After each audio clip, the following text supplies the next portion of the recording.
If you haven't read the TWAB this week, I'm here for you. And regardless whether you have or not, I've got some things in here that you might have not seen, you might have not thought about, and I'm not going to read this whole thing. I'm just going to point out a couple things. And also, did you notice that this table thing up here, it's like way bigger than I thought based on those trailers they showed. Now that there's a Guardian standing right next to it, holy crap. They mentioned PlayStation buying Bungie and all that stuff. They showed the exotic weapons trailer. Jeez, this thing is so cool. They basically mentioned weapon crafting for a little bit. They show this thing. They said that the first 2 missions of Witch Queen are going to be free to all players, and that you're going to basically come here at some point during those missions. You're going to learn deep sight, and you're going to be able to uncover weapon crafting. They'll give you the materials you need to build your first glaive, and then after that, you're going to have to go find weapon patterns, which are basically blueprints, and you're going to just find those from playing activities and in the world. Once you get the pattern to drop, you're not going to have to get patterns for that weapon again if you want to get multiple of that weapon. So once you have the pattern, you can just keep crafting that weapon. What's interesting in here is they say now it's all about the mixings, which reminds me of baking cookies for Evo Levante. In here, they give us this little UI preview of what it looks like. It looks like this person crafted these 4 perks. What I like about here is down at the bottom, you'll notice it actually shows the number. After reaching the Enclave, which is weapon crafting zone, and crafting the glaive, randomly rolled weapons throughout the game have a chance to drop with a new ability called Deep Sight Resonance. You'll notice that there's these red borders around these guns. Now, their little preview of weapon crafting isn't entirely clear, and I feel like they left a few things out, I don't know, maybe on purpose, but they show that if you get one of these deep sight rolls, it has the red border, it shows deep sight resonance, and it says use this weapon in combat to complete activities, to complete activities in order to attune this resonance and extract materials useful for shaping weapons. And they mention, like, if the gun had Rampage on it, and then you do this, and then it shows down here, you can hit claim, and it says extract the resonance elements from this weapon. It makes it sound like when you claim that you get to choose, like, are you getting to choose a perk that's on it and like go and extract that so that you can go and put it on another gun? Because what they also mentioned down below is that, like current weapons, not every weapon pattern will be compatible with every trait, but you'll have a good list of traits to mix and match as you combine. It like I said, it's not specific enough. They didn't mention, like, if I have the, for example, if I have the Forensic Nightmare submachine gun and I'm trying to craft that, and I get one that has a perk on it that I do want, am I having to use that one to take that perk out of that gun to be able to put it into whatever Forensic Nightmare I want? Or is it saying that because it has the red border, like, for example, this Forensic Nightmare has Headstone on it, can I take Headstone off of this gun and then put it into a different gun that I have that has a red border? Like, it could be this auto rifle. I don't suspect Headstone could actually literally go on this energy auto rifle, but does that make sense? Like, that's what it sounds like to me, but it's not really clear. The only thing it says is extract the resonance elements from this weapon. And in here, in the text, it says this will be used as you begin to target specific traits to craft. For an example, if you find Deep Sight Resonance Legendary Auto Rifle with a Rampage perk, you can complete an objective and extract the essence of the perk to then craft a weapon with Rampage or another damage increasing perk. But it doesn't say, like, to craft another legendary auto rifle. It just says another weapon. So we don't know. I don't know. If you have any insights, leave a comment. Another thing that they mention is that you can level your weapon once it's crafted. So yeah, once it's crafted, Guardians may begin to increase its level by using it in activities and by defeating enemies. This is where a bulk of your crafting playtime will be. The more you use your weapon, the faster you'll unlock its full potential. And it kind of just looks like it's like an additional masterwork. It says like 10 handling here. And this is it says requires a weapon level 7 in order to do this. And it says it costs resonant alloy, glimmer, and enhancement cores just to upgrade that level 7. So it's kind of like an additional form of masterworking. That's what it looks like. But like I said, not entirely clear so far.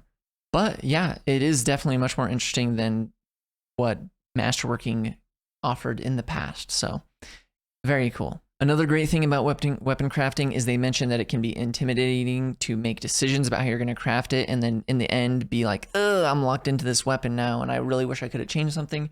So fortunately, they're going to have a reshape option. So if you've already finished your weapon, and you're like, wait a second, I want fluted barrel on it instead, or maybe, you know, I don't want rampage, I want kill clip on it or something, then you'll be able to reshape it in some type of way. But they also didn't give great details on that either, but that's okay. It was just a preview. It's all good.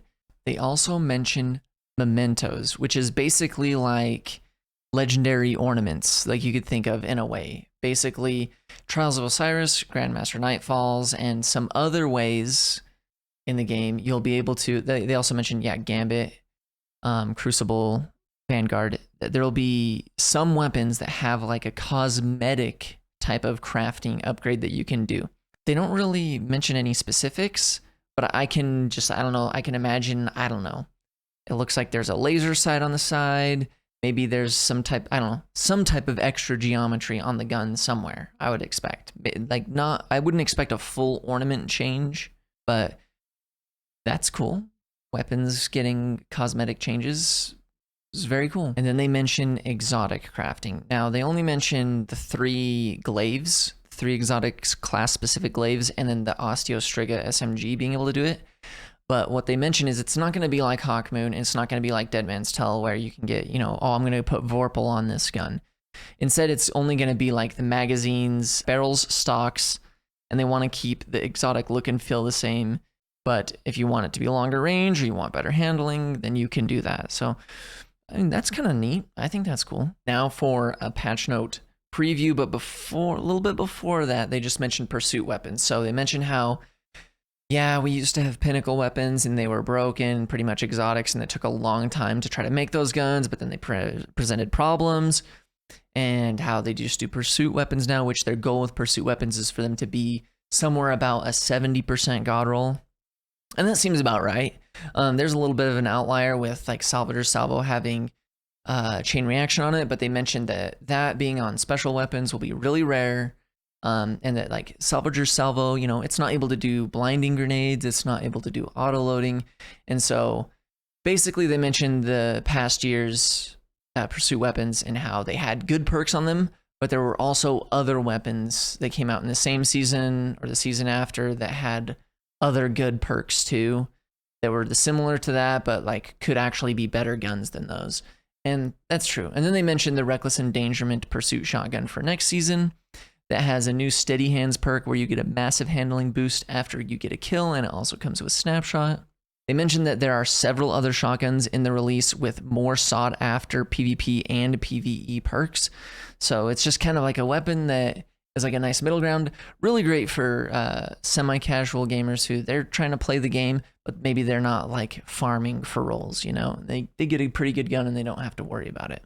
This next part is really cool to me, and this is somewhat of what I kind of expected to happen once they moved the weapons masterwork generating orbs trait off of weapons, and that's now that there's origin traits. They mentioned that we've been talking about the difficulty of making different weapon types for the same type feel unique for years at this point, and in Witch Queen, they're doing something about it.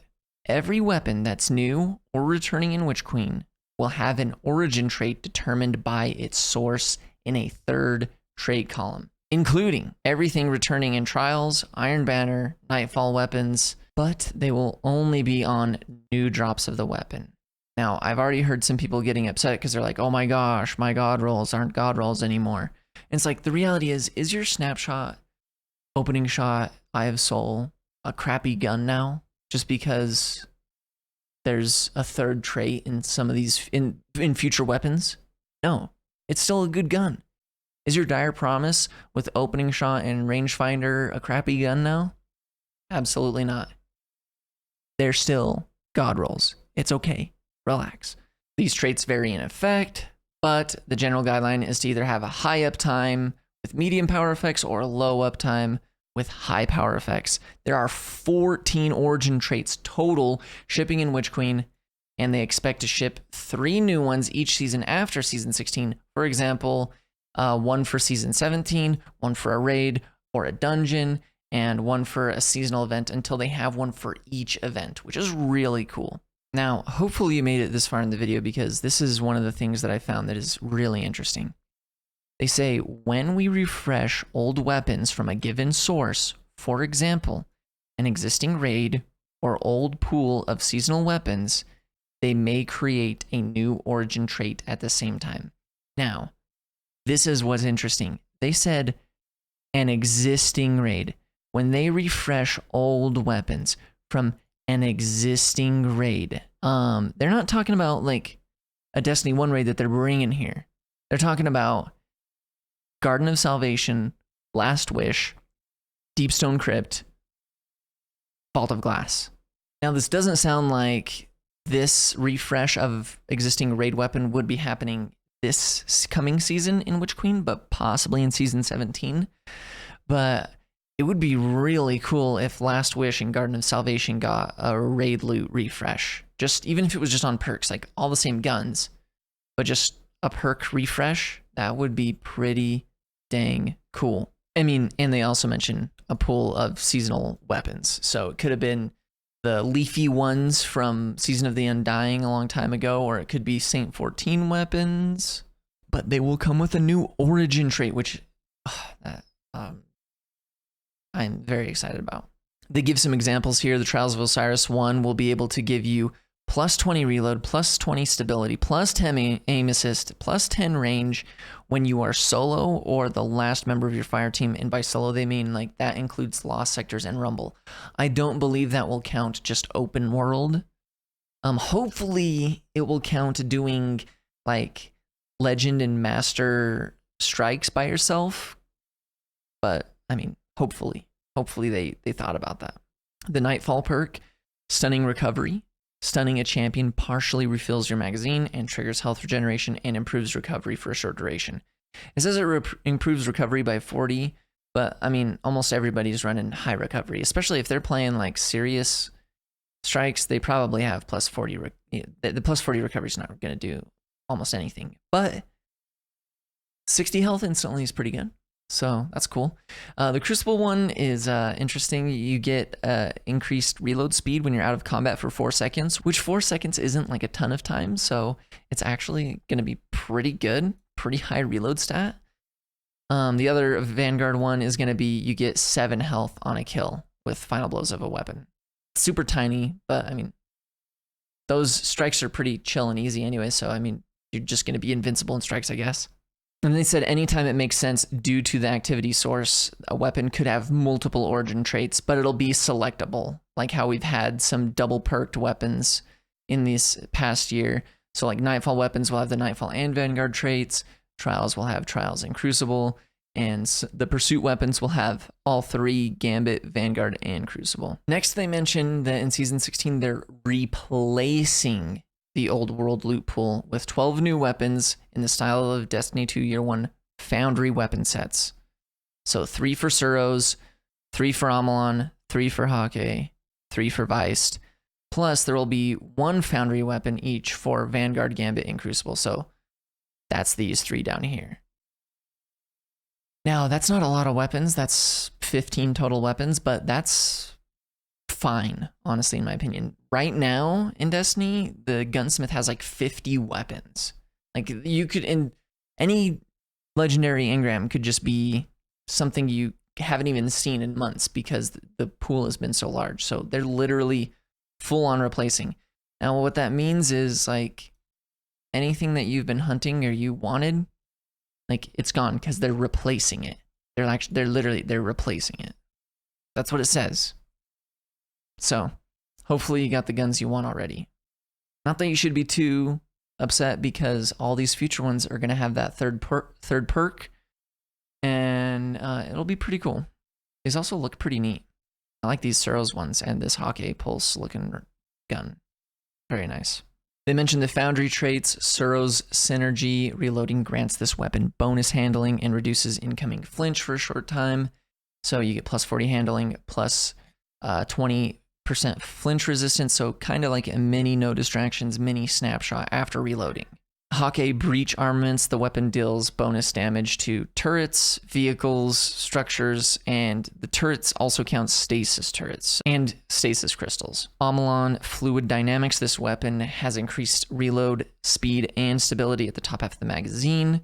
So you get plus 20 stability, plus 30 reload, but it trickles down. Like as the magazine gets lower, those stats become less. And the Viced one is pretty cool. It just has a chance on damage to partially refill the weapon's magazine. So just on damage. So a fast firing Viced gun, which might have a bunch of them, you'll have big magazines basically. Just passively. This will just be a perk that you get on all of them. Now here's another thing that's very interesting to me is in addition to the Foundry origin trait, each Foundry's weapon perk pools lean into the Foundry's identity.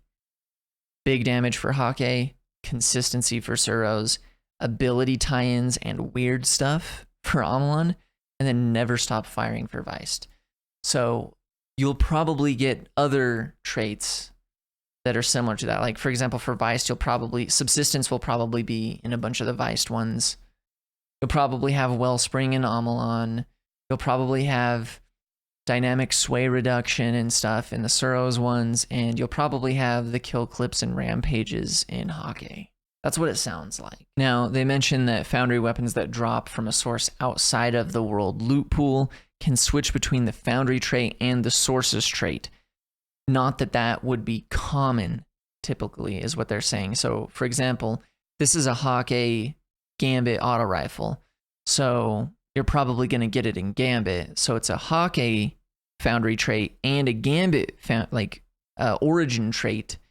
And so you'll be able to swap between those two whenever you want because it dropped in Gambit. Also, they mentioned that kill trackers are just going to be available on all the guns. Regardless, you don't need to have a masterwork on them or anything. You can just turn the kill trackers on. But that will only be on weapons that shipped in Forsaken and later.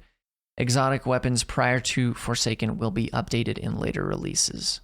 So a little bit sad for older exotics, but that's a long time ago. So most guns will be able to have the kill trackers on them. They also mentioned that this means masterworking should no longer be mandatory, and they only expect dedicated PvP players to really care about masterworking to get the plus little bit of stats, which that makes sense. They currently have no specific plans for changing Masterworks at this time, but they'll revisit it later. Also, weapon mods will now be free and instant to slot. They also mentioned that special weapons in Crucible, from now on, when someone dies while they have special ammo, regardless of how much special ammo they have, they could have 10 shots. If they die, when someone goes to pick up their special ammo, they're only going to get one. That's how it's going to work. Scavenger mods will still work, so if you have a scavenger mod on, you'll get 2, but that's it. You're either getting 1 or you're getting 2 with your scavenger mod, and that's just how it's going to go across the Crucible now, which is a great change. I think it should have been that way when they made the change last time, but I mean, still really most of the time nobody's really hardly ever dying with a bunch of special ammo, and honestly, I don't know what people are expecting. Like, there's not really much more they can do other than just making you spawn with only 1 shot in your gun, but then that's going to make it so rapid fire fusions and rapid fire shotguns will never get used, rapid fire snipers will never get used, because if you only spawn with 1 bullet, I don't know, it's such a fine line, and I think too many people complain about it without having any idea of a solution for it. So I really don't know too much more what they can do unless they just put special ammo crates that are timed like in Destiny 1 and just have players not drop special ammo anymore. I really don't know what else they could do to make special weapons not such a big deal. Also, high impact fusion rifles got a tiny buff from 62 to 64 damage, which is just meant to make it so that there's a more consistent number of bolt to kill for certain roles. I assume it's going to be ones that have accelerated coils that might be dropping their damage down just a tiny bit, where they're needing an extra bolt to kill. They're finally changing the damage of blinding and concussion grenades down by 25%. We all knew this was inevitable. Blinding grenades were so incredibly strong, and there's not really, I don't think, too much else they could have done. And It's a great change. It also sounds like the blinding grenades will not be able to one-shot players in PvP either anymore. They also mentioned that rocket launcher subfamilies have lacked meaningful differences for a while now, and especially with precisions having free tracking. So they're adjusting the damages on them a little bit. Precision gets a tiny bit of a nerf.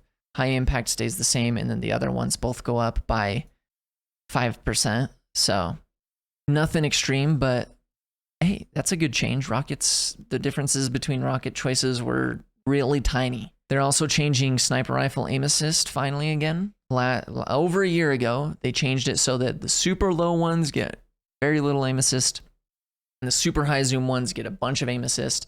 They basically said the ends of those were kind of feeling a little bad. The super zoomy ones were hitting crazy shots that they shouldn't. The really low end ones were just feeling really bad, feeling like you should have hit shots, but you weren't.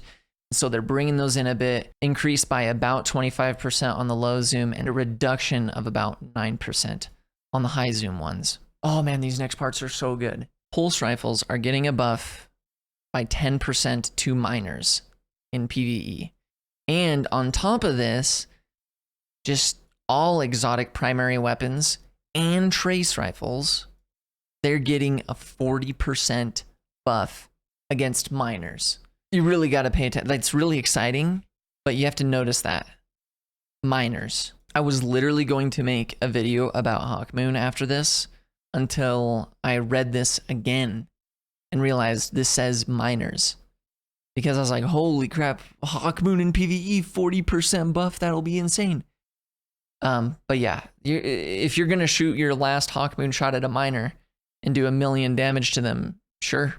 So that's super exciting. It also says that it includes most secondary effects, i.e., perk triggered explosions like Graviton Lance or like Firefly from Ace of Spades. So we'll have to see which of those work and which of them don't, because they just said most. That's cool. I'm excited to use some exotic primaries in PvE.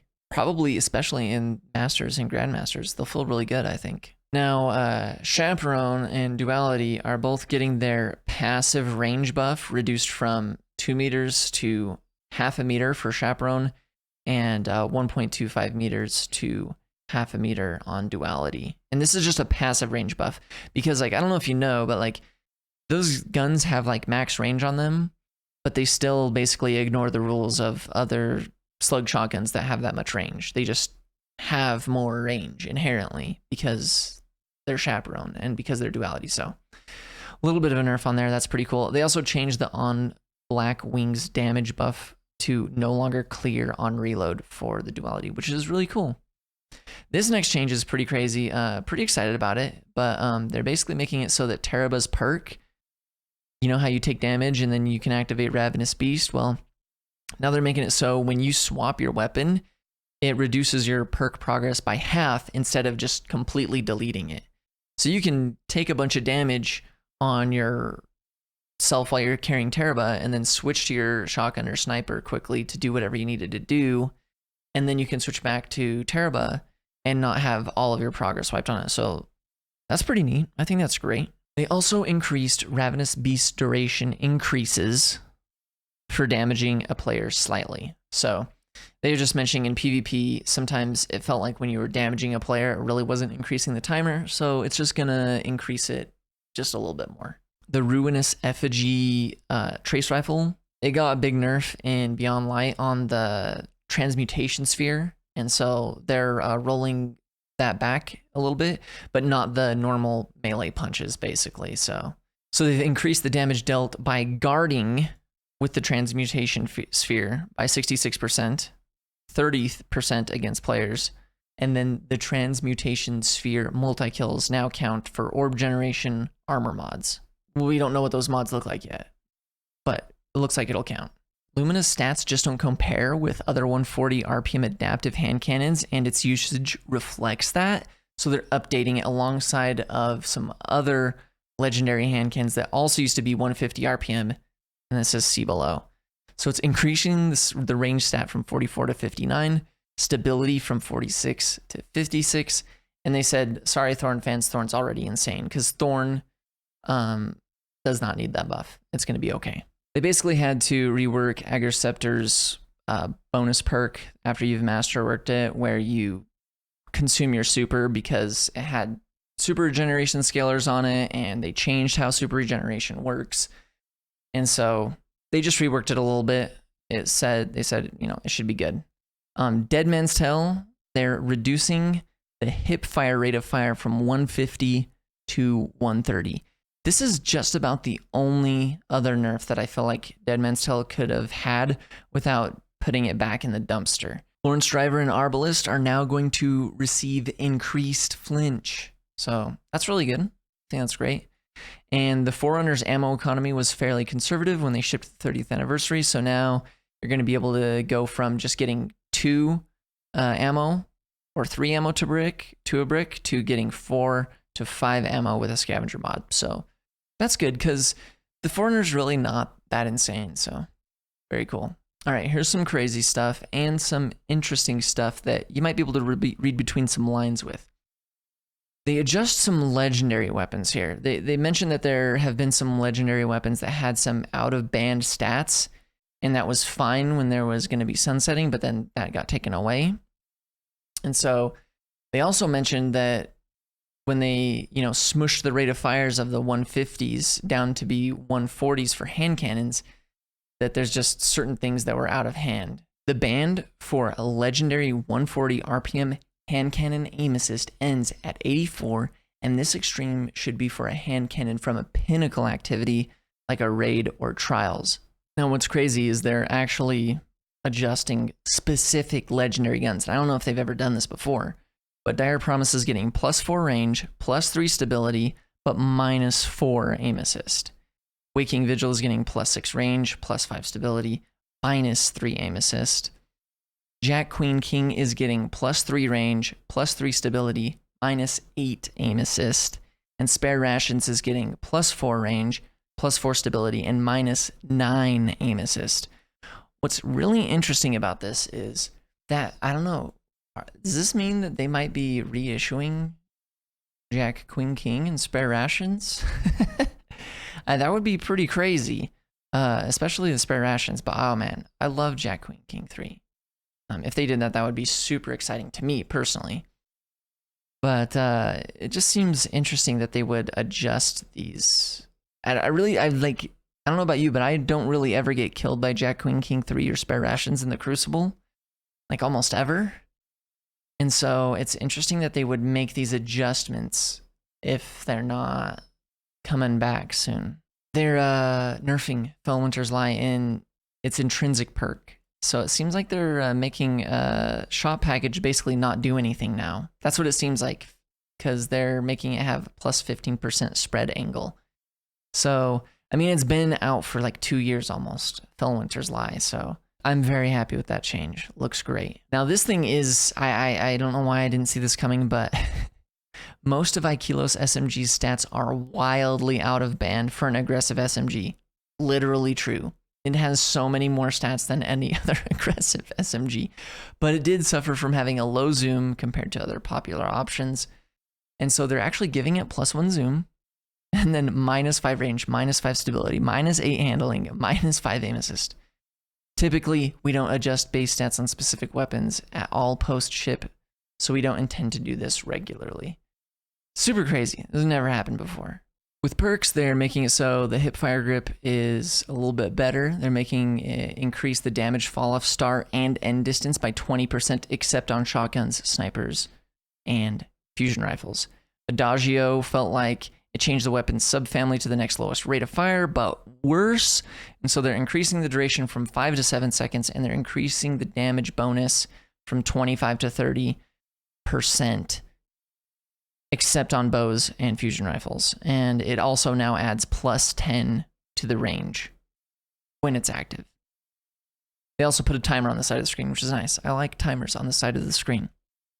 Dual loader was okay on purpose. Finally, dual loader's reload speed penalty is going from -50 to -35. Really nice. It's too painful. Like, I don't know, any of you keep a dual loader shotgun out there? Danger Zone felt too risky, so they're reducing across the board. This is not even about Danger Zone. Just across the board, they're reducing self-damage scalar on grenade launchers combined with other scalars. and they're making it so that it reduces self-damage from 1.25x to 0.75x. So that's cool. You might kill yourself with a grenade launcher less.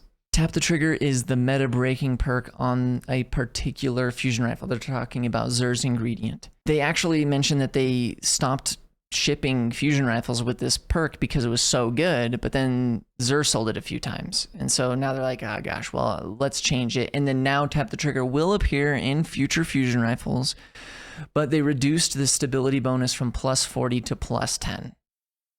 They changed the max recoil scaler from 0.5 to 0.875 and changed the error scale angle from 0.9 to 0.975. So little change on it, and it says unchanged on all other weapons. So this is literally just for fusion rifles. Like, Tap the Trigger on everything else is going to be just the same.